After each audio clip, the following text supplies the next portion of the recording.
കർത്തൃനാമത്തിന് നന്ദി നിറഞ്ഞ ഹൃദയത്തോടുകൂടെ സ്തോത്രം ചെയ്തുകൊണ്ട് വീണ്ടും G2R പ്ലാറ്റ്ഫോമിൽ ദൈവവചനം ശുശ്രൂഷിപ്പാൻ വിവിധ സാവകാശം തന്ന ദൈവത്തെ നന്ദിയോടുകൂടെ സ്തുതിക്കുന്നു. പലർക്കും കേൾക്കുവാൻ അധിക താല്പര്യം ഇല്ലാത്ത വിഷയമാകുന്നു നാം ഇവിടെ ചിന്തിച്ചുകൊണ്ടിരിക്കുന്നത്. അതിൽ ആർ പിണങ്ങിയാലും ആരിണങ്ങിയാലും ദൈവത്തെ പിണക്കരുത് എന്നുള്ളൊരൊറ്റ താല്പര്യം മാത്രമേ ഞങ്ങൾക്കുള്ളൂ. അത് പേരിനല്ല, പ്രശസ്തിക്കല്ല, ഞങ്ങളുടെ വിളംബരത്തിന് വേണ്ടിയല്ല. ഞങ്ങളുടെ ഹൃദയത്തിൽ ദൈവം തന്നിരിക്കുന്ന ദൈവവചനം ഒട്ടും കൂട്ടുചേർക്കാതെ ഉള്ളതുപോലെ പറയുകയാണ് ചെയ്യുന്നത്. ഇസ്രായേൽ ജനങ്ങളും മരുഭൂമിയും എന്നുള്ള വിഷയത്തെ അടിസ്ഥാനമാക്കി വർഷം തോറും ഇസ്രായേൽ ജനങ്ങളുടെ പൂർവ്വകാല അനുഭവത്തെ വീണ്ടും ഓർപ്പിക്കേണ്ടതിനു വേണ്ടി മരുഭൂമിയിൽ കിഴക്കുനിന്ന് അടിച്ച ഉഷ്ണക്കാറ്റ് എന്തിനു വേണ്ടിയായിരുന്നു എന്നുള്ളതാണ് ഇപ്പോൾ നാം ചിന്തിച്ചുകൊണ്ടിരിക്കുന്നത്. അവരുടെ പിതാക്കന്മാർ മരുഭൂമിയിൽ അനുഭവിച്ച ആ ഉഷ്ണക്കാറ്റിൻ്റെ കെടുതികൾ എത്രമാത്രമായിരുന്നു. ദൈവം അവിടെ നിന്ന് അതിൽ പ്രവർത്തിച്ച് അവർക്ക് വിടുതൽ കൊടുത്ത് വാഗ്ദത്ത ദേശത്ത് കൊണ്ടുവന്ന് സുഖകരമായ ജീവിതത്തിലേക്ക് നടത്തിയതുപോലെ ആത്മീയ ഗോളത്തിലും ഇന്നേക്ക് അല്ല, കൃപായുഗത്തിൻ്റെ ആരംഭത്തിൽ തന്നെ പൗലോസ് അപ്പസ്തലനും പത്രോസിൻ്റെയും പെന്തക്കോസ്തിൻ്റെ നാൾ മുതൽ പ്രവർത്തിച്ച സകലരുടെയും നാളുകളിൽ അനുഭവിച്ച കഷ്ടതകളുടെ പരിണത ഫലമായിട്ടാണ് ഇന്നത്തെ ആത്മീയ ഗോളത്തിലെ ഔന്നത്യം പ്രാപിച്ചു എന്ന് വിശ്വസിക്കുകയും അഭിമാനം കൊള്ളുകയും ചെയ്യുന്ന വ്യക്തികൾ ആയിരിക്കുന്നത് എന്ന് ഒന്ന് മറന്നു പോകാതെ ഓർത്തിരുന്നാൽ നന്നത്. ദൈവത്തിന് സ്തോത്രം. ഇസ്രായേൽ ജനങ്ങൾ വാഗ്ദത്ത ദേശത്ത് വന്ന ശേഷം അവർ പാർത്തിരുന്ന ദേശത്ത് ഉണ്ടായിരുന്ന ജാതികളുടെ ആചാര അനുഷ്ഠാനങ്ങൾ, ആരാധനാ രീതികൾ, ദേവീദേവന്മാരുടെ ഉത്സവങ്ങൾ എന്നിവ ദൈവവചനത്തിൻ്റെ മര്യാദ വിട്ടിട്ട് ജാതികളുടെ മര്യാദ അനുസരിച്ച് ജീവിച്ചു. അതായിരുന്നു അവസാനമായി നാം കഴിഞ്ഞ ക്ലാസ്സിൽ ചിന്തിച്ചത്. യെശയ്യാവിൻ്റെ പ്രവചനം 17:10, യിരെമ്യാ പ്രവചനം 3:21. തൽഫലമായി യഹോവയായ ദൈവം അവരെ മറന്നു കളഞ്ഞു. അവരുടെ രാജ്യത്തെ രണ്ടാക്കി. വടക്കേ രാജ്യത്തെ 730 അസൂര്യരും തെക്കേ രാജ്യത്തെ 594 ബാബിലൂന്യരും കൊണ്ടുപോയി അവരുടെ ജനത്തെ അടിമകളാക്കി അവരുടെ ആരാധന സ്ഥലങ്ങളെ നശിപ്പിച്ചു. വടക്കേ രാജ്യം 2 ആരാധന സ്ഥലങ്ങൾ ഉണ്ടാക്കി, 2 സ്വർണ്ണ കാളക്കുട്ടികളെ, പൊൻകാളക്കുട്ടികളെ വാർത്തുണ്ടാക്കി. അതെവിടെയാണെന്നും അറിയുന്നില്ല. ഇസ്രായേൽ ജനത്തിൻ്റെ ആസ്ഥാനമായിരുന്ന യെരൂശലേമിലെ ആലയവും നശിപ്പിക്കപ്പെട്ടു. അതും എവിടെയാകുന്നു എന്ന് ആരും അറിയുന്നില്ല. ഇത് പുതിയ നിയമസഭയ്ക്ക് ഒരു വഴികാട്ടിയും ബുദ്ധിയുപദേശവും മാതൃകയുമായിരിക്കട്ടെ എന്ന് പൗലോസ് പല വാക്യങ്ങളിൽ എഴുതിയിരിക്കുന്നത് നാം കഴിഞ്ഞ ദിവസം കണ്ടു. കൊരിന്ത്യർക്ക് എഴുതിയ ലേഖനം 1-ാം അധ്യായം 10-ാം അധ്യായത്തിൻ്റെ 11-ഉം റോമർക്ക് എഴുതിയ ലേഖനം 15-ാം അധ്യായത്തിൻ്റെ 4-ാമത്തെ വാക്യത്തിലും. ഇനിയും നമുക്ക് തുടർന്ന് അല്പസമയം കൂടെ അടുത്ത ഭാഗം ചിന്തിക്കാം.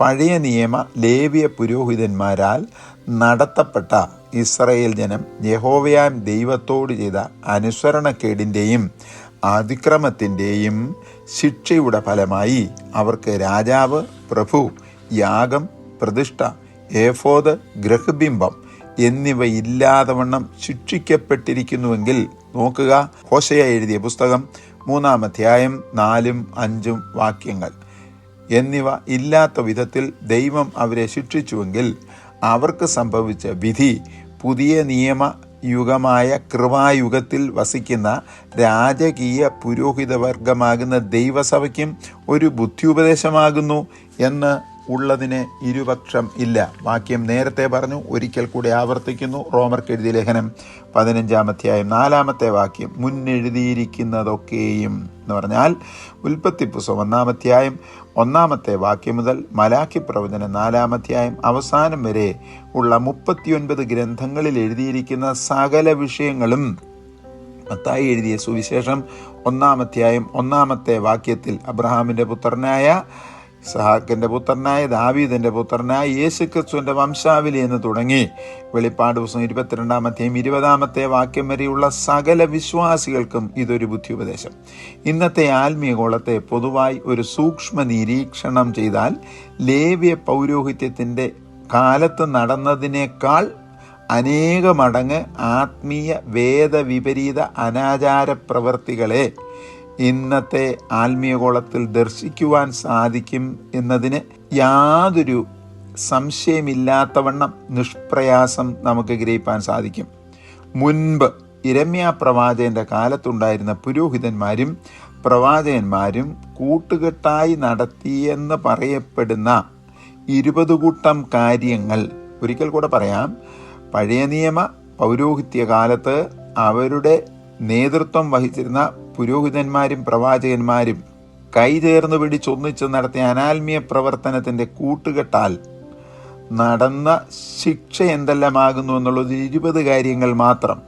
യിരെമ്യാ പ്രവാചകന്റെ പുസ്തകം 5-ാം അധ്യായം 31, 6-13, 8-8, 10, 14-ാം അധ്യായം 14-ാമത്തെ വാക്യം, പ്രധാനമായി 23-ാം അധ്യായം 11 മുതൽ 25 വരെയുള്ള 25-ാം അധ്യായം 12 വരെയുള്ള വാക്യങ്ങൾ ഒന്ന് ശ്രദ്ധിച്ച് വായിച്ചാൽ അത് ഗ്രഹിക്കാവുന്നതാണ്. ഇത്രയും വാക്യങ്ങൾ എന്തിനാണ് പറയുന്നത് ചോദിക്കുമ്പോൾ, എത്രയോ യാതൊരു പ്രയോജനവുമില്ലാത്ത കാര്യങ്ങൾക്ക് നമ്മൾ എത്രയോ സമയം ചിലവഴിക്കുന്നു. ദൈവവചനം പഠിക്കുന്നത് കൊണ്ട് എന്താണ് ദോഷം? ഒന്ന് ശ്രദ്ധിച്ചു നോക്കണം. അതുകൊണ്ട് ഞാൻ പറഞ്ഞ വാക്യങ്ങൾ ഒരിക്കൽ കൂടെ ഇവിടെ ആവർത്തിക്കുന്നു. യിരെമ്യാവിൻ്റെ പ്രവചനം 5-ാം അധ്യായം 31, 6-ാം അധ്യായം 13, 8-ാം അധ്യായം 8, 10, 14-ാം അധ്യായം 14, 23-ാമത്തെ അധ്യായം 11-ാമത്തെ വാക്യം മുതൽ 25-ാം അധ്യായത്തിൻ്റെ 12-ാമത്തെ വാക്യം വരെ യെശയ്യാ പ്രവാചകൻ പറഞ്ഞിരിക്കുന്ന പുരോഹിതന്മാരും പ്രവാചകന്മാരും കവർച്ചാ ശുശ്രൂഷകളും സിയോൻ പുത്രിമാരുടെ ക്രമം കെട്ട ജീവിത ശൈലികളും.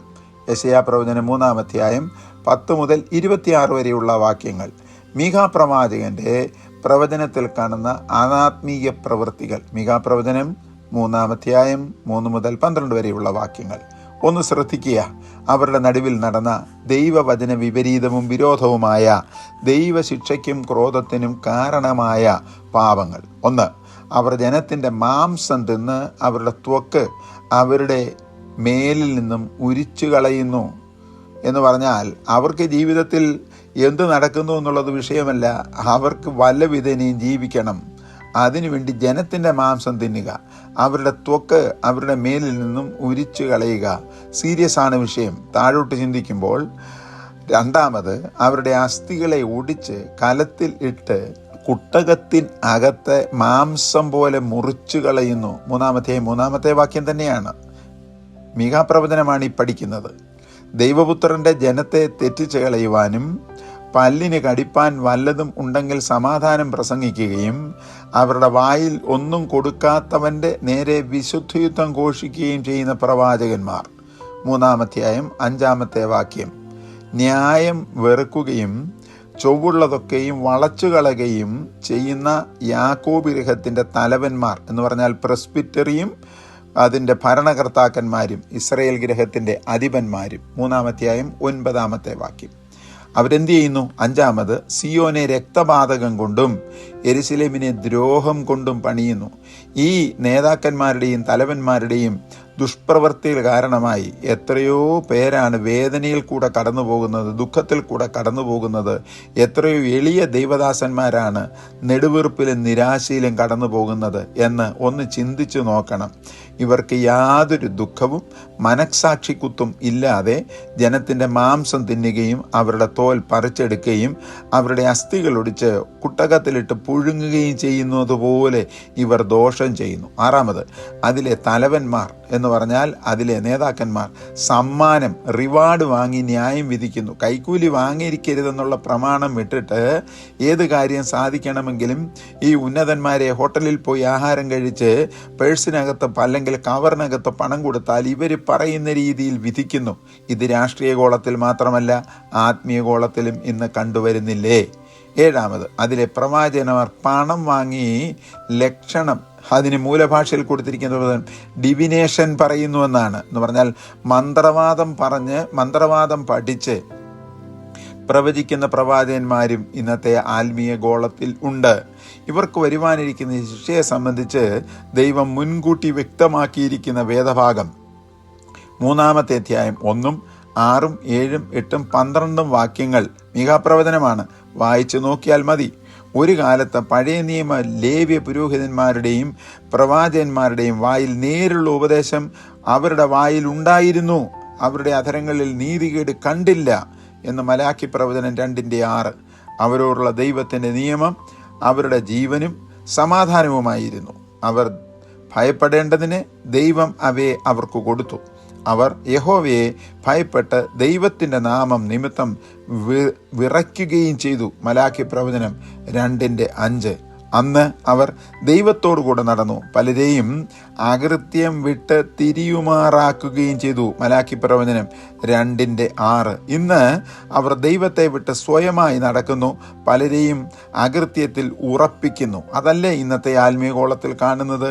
രാജകീയ പുരോഹിതവർഗമേ, കണ്ടിട്ട് ലജ്ജിച്ച് തല താഴ്ത്തേണ്ട അവസ്ഥകൾ വന്നിരിക്കുന്നു. 8, ലേവ്യ പുരോഹിതന്മാർ ആരായിരുന്നുവെന്ന് കാണുക.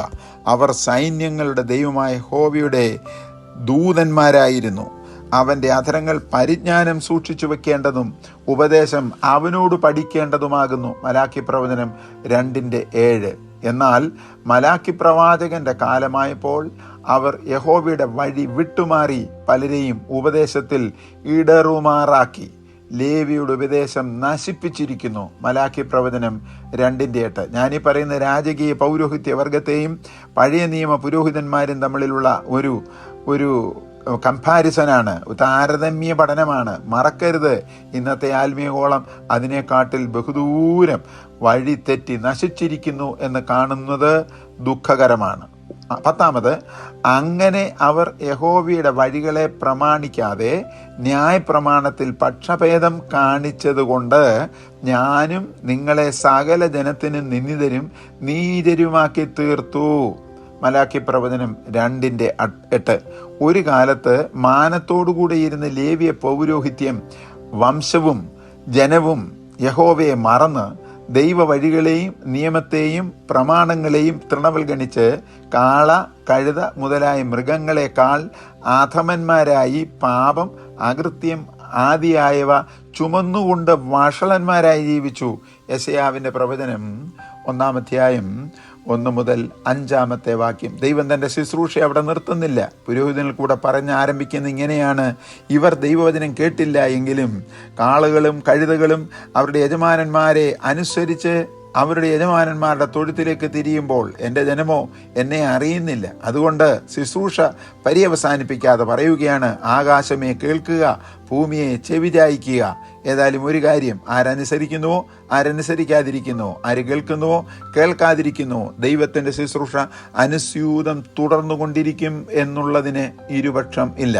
മിസ്രയീം എന്ന അടിമദേശത്ത് എന്തുകൊണ്ടോ ഉണ്ടാക്കപ്പെട്ട കൂടാരങ്ങളിൽ, എന്തുകൊണ്ടാണ് ഉണ്ടാക്കിയെന്ന് അറിയത്തില്ല, കൂടാരങ്ങളിൽ പരദേശവാസം ചെയ്തിരുന്ന അവരെ നീട്ടിയ യാക്കോബിൻ്റെ വല്ലഭനായ യഹോവയുടെ മഹാബലം കൊണ്ടും ഭുജവീര്യം കൊണ്ടും മിസ്രയീം ദേശത്തുനിന്ന് കൊണ്ടുവന്നു. ഒരിക്കൽ മോശെ ചെന്ന് യഹോവയാകുന്ന ദൈവത്തെ ആരാധിക്കുവാൻ എൻ്റെ ജനത്തെ വിട്ടയക്കേ എന്ന് പറഞ്ഞപ്പോൾ ഫറവോൻ പറഞ്ഞ ചില ചോദ്യങ്ങളും ആവർത്തിച്ചു പറഞ്ഞ ഉത്തരങ്ങളും ഒക്കെ പുറപ്പാട് പുസ്തകം 4-ാമത്തെ അധ്യായം മുതൽ 11-12 വരെയുള്ള അധ്യായങ്ങളിൽ കാണുന്നുണ്ട്. നിന്റെ ദൈവമായ യഹോവയെ ഞാൻ അനുസരിക്കേണ്ടതിന് നിന്റെ ദൈവമായ യഹോവ ആരാ എന്നാണ് ചോദിച്ചത്. എന്ന് പറഞ്ഞാൽ ഞാൻ യഹോവയേക്കാൾ ഉന്നതനാണെന്നല്ലേ അവൻ പറഞ്ഞത്? അതുപോലെ തന്നെ ഇന്നത്തെ ആത്മീയഗോളത്തിലുമില്ലേ, ദൈവവചനം പറയുന്നതനുസരിച്ച് ചെയ്തില്ലെങ്കിൽ പ്രവർത്തിച്ചില്ലെങ്കിൽ ദൈവം എന്നോട് ചോദിക്കാൻ ആരാണ് എന്ന് ഉറക്ക മൈക്കിൽ കൂടെ പറഞ്ഞില്ലെങ്കിലും ഹൃദയത്തിൽ പറയുന്നവരും ഇന്നത്തെ കാലത്തുണ്ട്. ഉൽപ്പത്തി പുസ്തകം 49:24, പുറപ്പാട് പുസ്തകം 32:11, ആവർത്തന പുസ്തകം 3:24, 4-ാം അധ്യായം 34-ാമത്തെ വാക്യം. കിടക്കുകയാണ് വാക്യങ്ങൾ ഒരുപാട്. ആ വാഗ്ദത്തം അനുസരിച്ച് പാലും തേനും ഒഴുകുന്ന വാഗ്ദത്തദേശത്ത് വന്നു. പുറപ്പാട് പുസ്തകം 3:8, 17, 13:5, 33:3 പാലും തേനും ഒഴുകുന്ന ദേശം. ലേവ്യ പുസ്തകം 20:24, സംഖ്യാപുസ്തകം 13:7. പിന്നീട് വന്ന ശേഷം യോശുവ അതിനെ കണ്ടിട്ട് പറയുകയാണ്, 5-ാം അധ്യായം 6-ാമത്തെ വാക്യം, ഇത് പാലും തേനും ഒഴുകുന്ന ദേശമത്രേ. ദീർഘനാളുകൾ കഴിഞ്ഞ് യിരെമ്യാവും പറഞ്ഞു 11:5, ഇത് പാലും തേനും ഒഴുകുന്ന ദേശം. ഓരോ കുടുംബത്തിനും വാഗ്ദത്ത ഭൂമി പിതൃസ്വത്തായി തീരെഴുതി കൊടുത്തു ദൈവം. അതിൽ അവർ അന്യദൈവങ്ങളുടെ ബലിപീഠങ്ങൾ പണിതു. ദൈവം കൊടുത്ത ഭൂമിയിൽ 1-ാം കൽപ്പനയും 2-ാം കൽപ്പനയും തൃണവൽഗണിച്ചു. ഹേമന്തഗ്രഹങ്ങൾ എന്ന് പറഞ്ഞാൽ തണുപ്പ് കാലത്ത് പാർക്കേണ്ടതിനുള്ള വീട്, ഗ്രീഷ്മഗ്രഹം ഉഷ്ണകാലത്ത് പാർക്കേണ്ടത്. മരുഭൂമിയിൽ ഇതൊന്നും ഇല്ലായിരുന്നു കേട്ടോ. ദന്തഭവനങ്ങൾ, ഐവറി ഹൗസ്, എന്തെല്ലാം വിധത്തിൽ ഏതെല്ലാം ഫാഷനോടുകൂടെ ഡിസൈനോടുകൂടെ പണിയാമോ അതെല്ലാം വിധത്തിൽ. ആമോസ് 3:14 തട്ടിട്ട വീടുകൾ, sealed houses or panelled overlaid house എന്നാണ് എഴുതിയിരിക്കുന്നത്. ഹാഗായി പ്രവചനം 1:4 എന്നീ തരത്തിലുള്ള ആഡംബര ഹർമ്മ്യങ്ങളും സൗധങ്ങളും പ്ലാസകളും ഒക്കെ പണിത് സുഖജീവനം കഴിച്ചു. യഹോവയെ മറന്നു കളഞ്ഞു. യെശയ്യാവിൻ്റെ പ്രവചനം 17:10, യിരെമ്യാ പ്രവചനം 33 2-ാമത്തെ വാക്യം, യെഹെസ്കേൽ പ്രവചനം 22:12, 23:35, ഹോശേയ പ്രവചനം 4:6. ഇന്നത്തെ പല പട്ടണങ്ങളുടെയും തെരുക്കളിൽ ഉയർന്നു നിൽക്കുന്ന കെട്ടിടങ്ങൾ പലതും ഓഡിറ്റോറിയങ്ങൾ, പ്ലാസകൾ, മെമ്മോറിയലുകൾ. ഇതൊക്കെ എവിടെ നിന്ന് വന്നോ? 3 തലമുറകൾക്ക് മുൻപുണ്ടായിരുന്ന അമ്മയപ്പന്മാർ കരഞ്ഞ് പ്രാർത്ഥിച്ച് കണ്ണുനീരോടുകൂടെ ഏതെല്ലാം പ്രദേശങ്ങളിൽ മുക്കിനും മൂലയ്ക്കും ഓപ്പണെയറുകൾ നടത്തി, എവിടെല്ലാം ഭവനങ്ങളിൽ കയറി ഇറങ്ങി അവസാനം നഗ്നപാതരായി കടന്ന് വീട്ടിൽ വന്ന തലമുറയുടെ പിതാക്കന്മാരുടെ പിൻതലമുറക്കാർ ഇന്ന് പ്ലാസകൾ പണിത്, ടവറുകൾ പണിത് സുഖവാസം ചെയ്യുന്നു. ഇസ്രായേൽ ജനങ്ങളും അത് തന്നെയല്ലേ ചെയ്തത്? തൽഫലമായി യഹോവയാം ദൈവം അവർക്ക് വരുത്തിയ ശിക്ഷ, ദൈവത്തെ മറന്നു, തൻ്റെ തിരുനിവാസം അവരുടെ നടുവിൽ നിന്ന് നീക്കിക്കളഞ്ഞു. യെഹെസ്കേൽ പ്രവചനം 8:14 മുതൽ 16, 9 അധ്യായം 3, 10-ാം അധ്യായം 11, 18, 19, 21-ാം അധ്യായം 22, 23 വാക്യങ്ങൾ. യഹോവയാകുന്ന ദൈവത്തിൻ്റെ ആലയത്തിൽ തമ്മൂസിനെ കൊണ്ട് നിർത്തി പടിഞ്ഞാട്ട് നോക്കി നിന്ന് ആരാധിച്ചേനം കിഴക്കോട്ട് നോക്കി ദൈവത്തിന് നേരെ മുതുകു തിരിഞ്ഞ് ദൈവത്തിൻ്റെ ആരാധന നടത്തിയെടുത്തു. അക്ഷരികമായ ഇസ്രായേൽ ജനത്തിനും ലേവ്യ പൗരോഹിത്യത്തിനും അവരുടെ പ്രവാചകന്മാർക്കും വന്നു ഭവിച്ച ആത്മീയ മൂല്യച്യുതിയും തൽഫലമായി വന്ന ശിക്ഷയും ഇന്ന് സ്വയാഭിമാനം കൊള്ളുന്ന ആത്മീയ ഗോളത്തിലെ രാജകീയ പുരോഹിതന്മാർക്കും ഒരു ബുദ്ധിയുപദേശമായി തീർന്നിരുന്നുവെങ്കിൽ നന്നായിരുന്നു എന്ന് ആഗ്രഹിക്കുന്നു. ആ ഇസ്രായേൽ ജനത്തിനും അഥവാ രാജകീയ പുരോഹിതവർഗമെന്ന് സ്വയാഭിമാനം വിശേഷിപ്പിക്കപ്പെടുന്ന ഏവർക്കും ഉണ്ടാകും എന്നുള്ളതിന് ഇരുപക്ഷം ഇല്ല. ദൈവത്തെ മറക്കുന്നവരെ ദൈവം കീറിക്കളയും. 50-ാം സങ്കീർത്തനം 22-ാമത്തെ വാക്യം. ഇന്നത്തെ സഭകളിൽ കടന്ന് കയറിയിരിക്കുന്ന അനാത്മീയ വിപരീതോപദേശങ്ങൾ, അനാത്മീയ മൂല്യച്യുതികൾ, അവയെ സംബന്ധിച്ചുള്ള ദൈവപുത്രൻ്റെ അഥവാ രാജകീയ പുരോഹിതവർഗത്തിൻ്റെ ഏക മഹാപുരോഹിതൻ 3.5 സംവത്സരം ചെയ്ത പ്രവചനങ്ങളും അവയുടെ നിറവേറലുകളും, അപ്പസ്തലന്മാർ മുൻനിര ചെയ്ത പ്രവചനങ്ങളും അവയുടെ നിറവേറലുകളും ആത്മീയവും അക്ഷരീയമായി വള്ളി പുള്ളി വ്യത്യാസമില്ലാതെ എങ്ങനെ നിറവേറി എന്നതുകൂടെ അടുത്ത ക്ലാസ്സിൽ നമുക്ക് ശ്രദ്ധിക്കണം. ഒരു താരതമ്യ പഠനം. ദൈവത്തെ ആശ്രയിക്കുന്ന രാജകീയ പുരോഹിതവർഗം ദൈവത്തിൽ ആശ്രയിച്ച് ജീവിപ്പാൻ ആവശ്യമായ കൃപ ഞങ്ങൾക്കും കേൾവിക്കാർക്കും തരുമാറാകണമേ. ഞങ്ങൾ ഏതിൽ വീണിരിക്കുന്നു എന്നറിഞ്ഞ് ഞങ്ങളുടെ ആദ്യത്തെ പ്രവൃത്തി ചെയ്യുവാൻ അടിയങ്ങൾക്ക് കൃപ തരുമാറാകണമേ. ഏവരെയും കർത്തൃനാമത്തിൽ അനുഗ്രഹിച്ച് തിരുസന്നിധിയിൽ സമർപ്പിച്ച് പ്രാർത്ഥിക്കുന്നു, കേൾക്കുമാറാകണമേ.